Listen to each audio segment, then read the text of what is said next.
Welcome back here on my English YouTube channel to my Formula 1 analysis here from Bahrain, right in the paddock, right after the race. What an exciting race it was, like really good fun to watch. I hope you enjoyed it as well and were watching.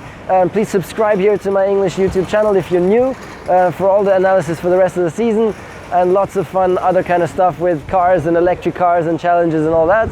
And let me jump right into analysis now. I have to start with Charles Leclerc, who's been the driver of the day and the driver of the weekend.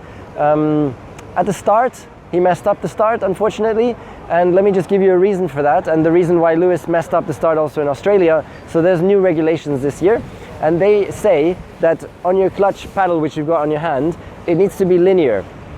So when every little bit that you let go of the clutch, that is very, very linear in the way the clutch then goes together in the back, bites and goes together more and more strongly. It used to be that you could artificially put like a plateau in there, which meant you didn't have to be quite so accurate with your fingers, because the plateau was in the perfect spot where the clutch bit in the perfect manner to do the perfect start.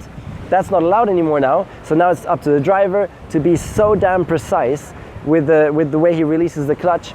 And the perfect spot is around 36 millimeters, so let's say 4 centimeters. And they have to practice that over and over and over and over, and it's really, really, really difficult to get that spot perfect. And that's why we're going to see a lot more people messing up. So we saw Lewis mess up in Australia. We saw Leclerc mess up today. I think even Lewis didn't have a good start either today, so both of them struggled. I think this is good for the action that we see some stuff going on in the starts. But then afterwards, Leclerc back to his usual strong pace from this weekend, just amazingly fast and composed, passing everybody, taking back the lead. Thank you very much Ferrari as well for allowing them to battle it out like that. That was really cool to see. Proper wheel-to-wheel action from Ferrari. And then Leclerc was just disappearing into the distance. And then, oh my goodness, that's heartbreaking, huh? That suddenly the KERS stops working, no more electrical power, and you're just on your combustion engine, and so you lose about 20% horsepower. And here around this engine power track, it costs you like 3-4 seconds. So that was heartbreaking for him. Poor guy. Like, sport can be so unfair sometimes, because he would have so deserved it. Then let's move on to Sebastian. Sebastian, my goodness, just always a bit slower than Leclerc throughout the whole weekend, especially on Saturday.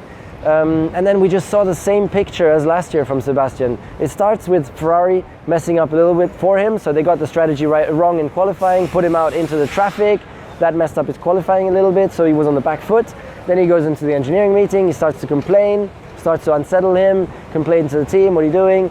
And then the next day, in the first wheel-to-wheel battle, or the second one, same as last year, just on his own fault, spins it out and completely loses the race. And it's just always happening. And I have to say though, in turn 4, where he did spin away, it's very difficult today, because you go into the corner, you have the massive wind from the front. Today was extremely windy, and you come out of the corner and you have the wind from the back. And that's exactly where he spun. He just aggressively went on the throttle and bang, spun off. So bad. And I don't know, he needs to find a way out of that now, because the pressure is on. And the pressure is on not only on Ferrari in general, but the pressure is on from his own teammate, because his teammate is flying this year. And it's not like Raikkonen last year, where Sebastian could afford to do an imperfect season and then still be in front of Raikkonen. This year, if he doesn't nail it, Leclerc is definitely going to beat him. And Leclerc could well then be the world champion at the end of the season. So it's very important for Sebastian to find a way out there. Let's see if he can make it happen. And then let me go on to Mercedes and the winner, Lewis. Lewis did an awesome job out there. Just the whole Mercedes team just nailed it. Everything perfect, except for the tire they chose for the second stint, because they took the soft tire, and that was not good. The medium tire was better. But apart from that, really just maximized the weekend, as they always do, because they're just organizationally so strong. So Lewis got the win, and yeah, he deserves it. And then to Valtteri, unfortunately, we've a big step back for Valtteri now again in performance. You know, he was so pumped with everything he was doing, and now we just saw the old Valtteri again today from last year, where just really struggling sometimes with the race pace and just fell back so far, just really, really far back. Still finished second, but still so far back is obviously not good for him, and gives all the confidence back to Lewis again, team internally. And then let me just cover, well, Leclerc in the end had luck with a safety car that helped him keep his third place. Max Verstappen was coming from behind. Fourth place for Verstappen is obviously the best he could have done. Great weekend from him, because the Red Bull was nowhere, as we saw from Gasly, and he just maximizes it. And we also saw again in his battle with Sainz today, do not try and overtake Max Verstappen ever, because he is so aggressive. You just know that there's a high chance of it going wrong for yourself, and he's going to continue, and all good. And that's what happened again today. Sainz destroyed his car. Max did everything right. He just defended so well, aggressively, and there you go. So he's just really, really good with that. And let me just end up with saying that we've got a great season on our hands, because Mercedes is in front, but Ferrari has the much quicker car. No, Ferrari has a little bit quicker car at the moment. So this is really exciting. Also, Leclerc suddenly is a championship candidate. So this is awesome, and this is what we want to see. We go to the next race. We have no idea who's going to win. Perfect stuff. Please comment below. I'll answer some of your questions, whatever you want. Let's just talk about Lando Norris, since it's the English channel. The international channel. Lando is a big possible star of the future. He drove so well again today, coming from a little bit further back. He was quite far after the start actually, and driving all the way up to 6th place. Perfect result, like couldn't have done better than that with the car he had, so really good job. Let's speak about Renault. My goodness, did they mess it up. First of all, with the strategy, Daniel Ricciardo, how can they go for a one-stop? I mean, even all of us in front of TV could have told them that that's never going to work, and we don't even have any numbers or anything.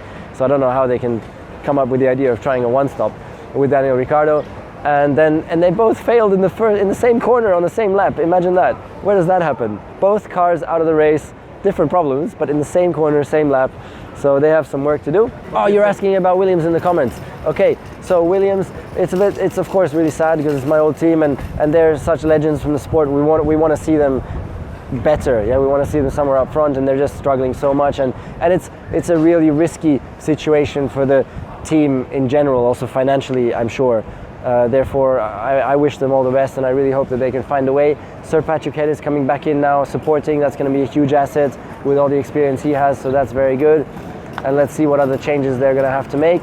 I think good weekend as well from, George Russell has been driving well. He's also a great hopeful for the future for Britain. I think Robert Kubica, must be said, he drove well as well this weekend. In qualifying, it was on George Russell's pace, so he's getting back up to speed now. Of course, he needs some time to get there, because he just hasn't driven enough. I think he's gonna get there very, very soon. So that was progress as well.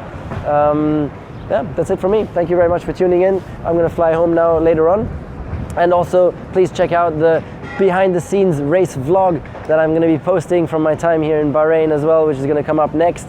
If we're gonna manage to do the editing quick, it will launch as well this evening in a couple of hours. If not, you can find it tomorrow morning. Thank you very much. Bye bye.